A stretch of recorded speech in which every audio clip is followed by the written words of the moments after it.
Yo, when you click like, it helps me help my daughter. We got Kenford with the 25. Hey, Nick, I asked this earlier, but you weren't here when it was read. Gone. Was the former boss the one that was crying, laughing under his desk when you told the Italian mobster RP guy you went to the gay bar and didn't like women? Your boss is here? Is that him? No, he knows the story. He was there. He was on the side of Tim Scamperino. No, he's the other one who... What's the story? The story is this Italian guy comes in all the time. Eric hates him. I hate him. He's fine. He's just potting at a dealership. I like it. He's like, come on, give me an S-Class. He wants S-Classes for $20,000 off. They're hot as a fucking pistol. New body S-Class. He's like, you guys, I'm talking like Saturday morning, 9:30 a.m. Customers are coming to pick their cars up. There's like, the showroom's full. I'm hungover as fucking snot. It's his entertainment. It's his entertainment with his 4 fucking idiot buddies. He brings his friends? Yeah. They're in a Denali, a white Denali. And they're like, Where's the S-Class? Come on, you show me there's a white diamond one. Where's the white diamond one? I see it. Not this one. This one's a small motor. I want the 580 with the... And how much off you give me? $11,000. It's a $132,000 bill. I'll give you $110,000 right now. Wow. That's how he talks. He's got an 06 Bentley Continental GT with like 52,000 miles on it. The car's worth $36,000. Yeah. I tell him, I'm like, hey, well, a Bentley just went off for $28,000 up a top lot. Yeah. Same car as yours. It's like the worst thing to do is tell a Bentley owner his car's worth like low numbers, like 30, 42. They don't want to hear that number. They're $100,000 car. I'm like, never again. Hell no. $8,500 car. Yeah. That's what this is. Yeah. No, it's not. So one day I'm like, I'm not having it. So I go over to him, I'm like, hey, Al, remember the time that me and you went to the fucking gay bar and we were dancing with the Dominican guys? Remember we took him from PC basketball? Remember I was dancing behind him, rubbing on his chest? You fucking kissed one of them on the mouth. You look at me dead in the eye and you're like, I never loved women. Oh my God. I never loved my wife. Remember when we did that? That was fucking weird night, Al. And my bosses heard it and they were like, like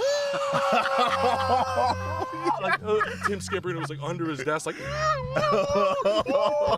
how, like I look right at him like this. They knew it. Like I have that like red, like fucking glassy-eyed hangover, like potato face look. They know I'm just like, I don't give a fuck. Fire me. They like knew it was over. I'm like, fire me. And they're like, no. Just come on, stop. And then Eric used to do something even funnier. Eric, so we'd always have truck drivers that would show up and they would go, like, there would be like Russian dudes showing up in the lot. There's like a list, show up at the top lot. It's like 2 miles away. Exporters? Okay.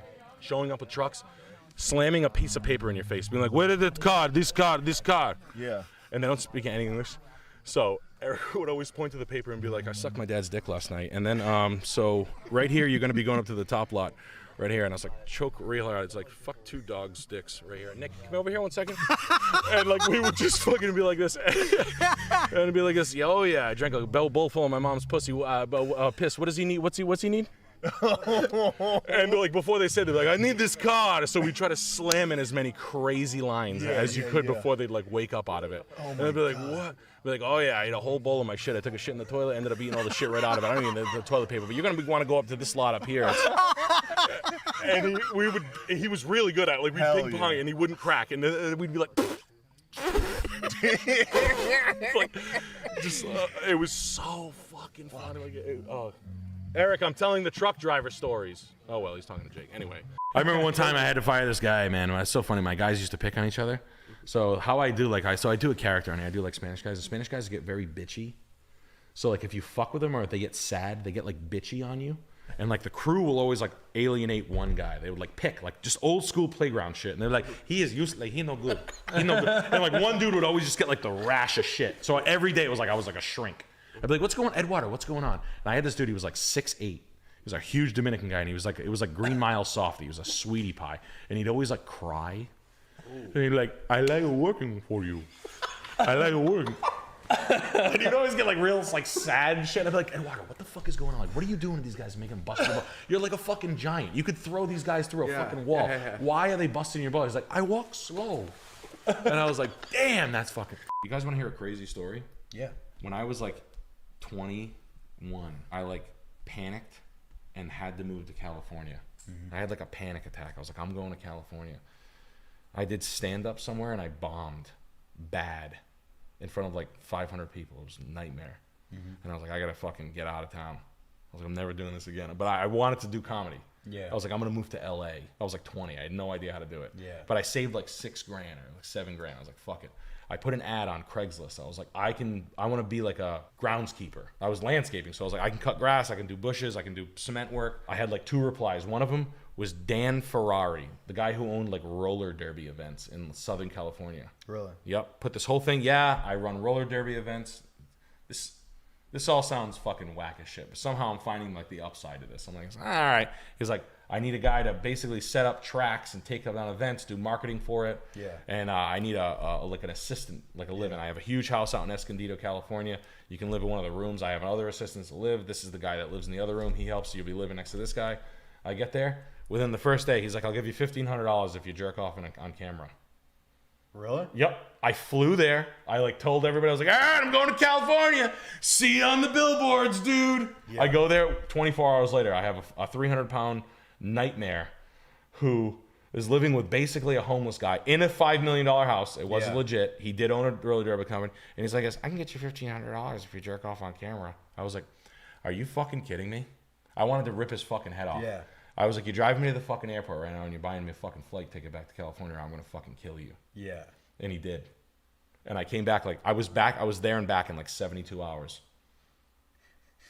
That's a little piece of you was like gone. You're like, I was like, are you, my parents were like, how was California? good. It was actually really good, actually. Yeah, it was good. I learned a lot about marketing. Yeah, marketed bricks, did bricks. I made $1,500. Hey, Dad, you ever jerk off on camera for $1,500? I thought so. I'm getting into film. Yeah. And videos. That was fucking unbelievable. That was a fucking humbling experience, boy, I'll tell you. I did make out with a wicked hot girl on the plane ride home, though. There we go. A really hot. That's the rebound. It was like honestly like in my way out of my league. Like and like just a hot makeout session. There was a gay flight attendant, and he fucking hated the fact that we were making out. That was cool though. Yeah. Yeah. You had the aisle seat, so yeah. I'm right over. I'm like making. She's in the window on the aisle. There's a 3 seat. I'm like, he's standing next to you trying to cock block. Yeah. He's like, excuse me. He kept on like doing. I was like, get the fuck out of here, dude. I'm trying to get a hand job. Like, fucking beat it. What are you fucking crazy? I'm 20. That's funny. Yeah, that was a fucking. Yeah, I mean, it's just like I wanted to do it young, and I mean, like I had the poison deep. John Doe, 25. Good evening, gentlemen. Been enjoying the streams as of late. Nick just became an HVAC apprentice. What are the best ways to break a blue-collar guy's balls? A good one. You do a 10-minute rant about anything, or a 5-minute rant. I used to do my wife is 700 pounds. My wife weighs 633 pounds. I used to do this bit all the time. Every like blue-collar guy, if they come like the truckers, I'd be like, yeah, what's going on, man? How are you? And my boss would always love it. I'd make sure my bosses were around. So like truck driver would come in and be like, hey, what's going on, man? And he's like, hey, what's going on? I'm like, my wife's weight is over 611 pounds. That's what's going on. And they're like, and then like my bosses would be like, he's serious, you know? And I'm like, yeah, man, I'll be honest with you. When I met her, she was 112 pounds and she was like, you know, a cool goth chick. And now she's up to 6'11". I'll be honest with you. That's my thing. I'm into big chicks. She sat on me last night. Honestly, I like when she cuts my air circulation off. It's just this fucking stupid kinky thing I do. I like it.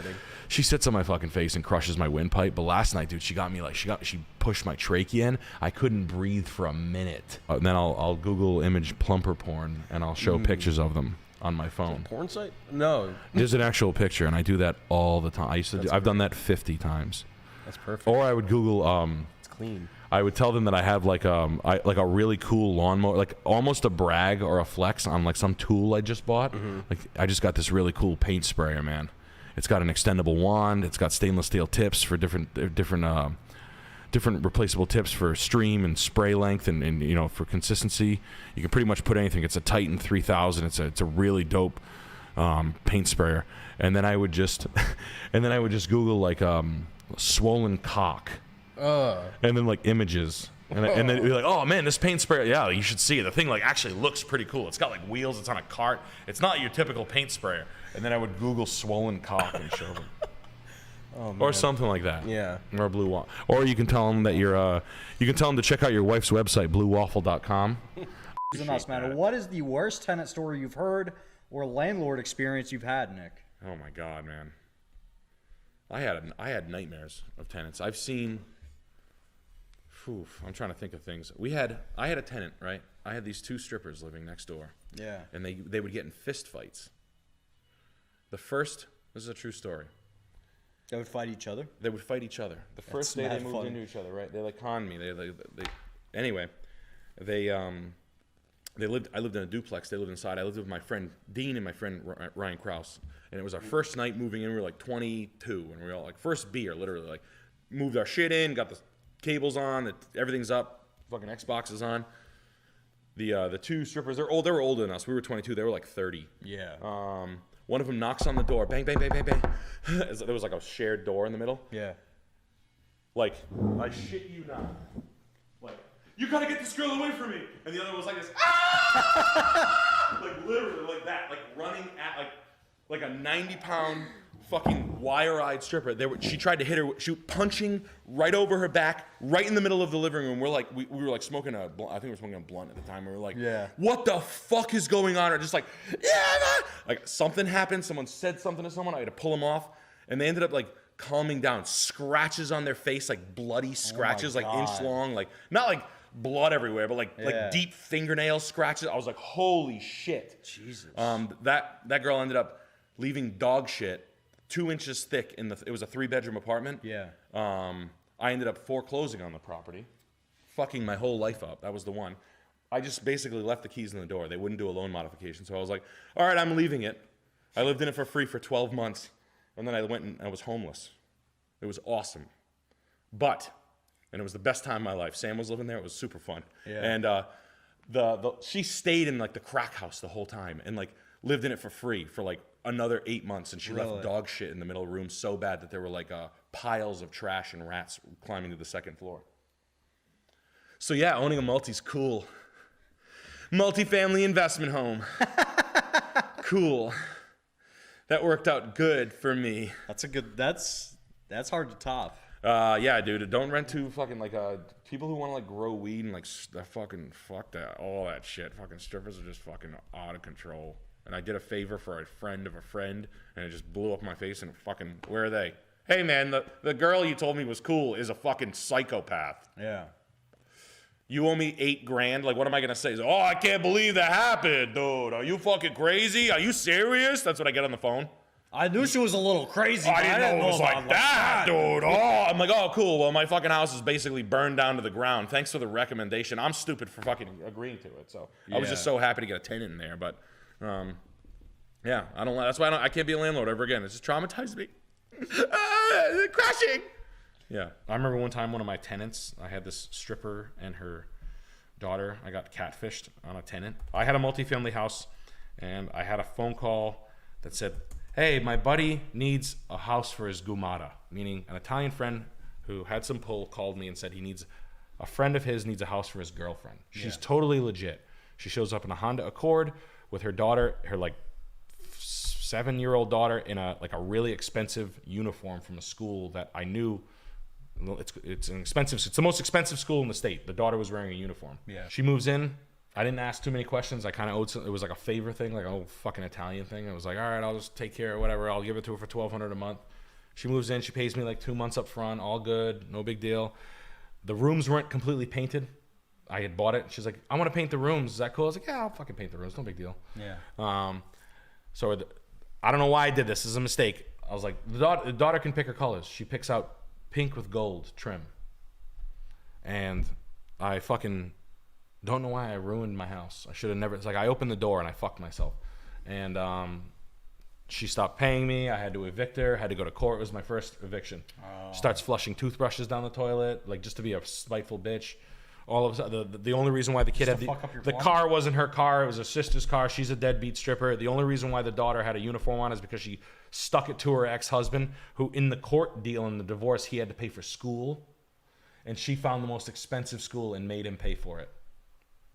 And I just got told she was the loser. You got roped in. I got roped in. I got fucked. That's why I don't want to be a landlord. Like shit like that. Yeah. You know what I mean?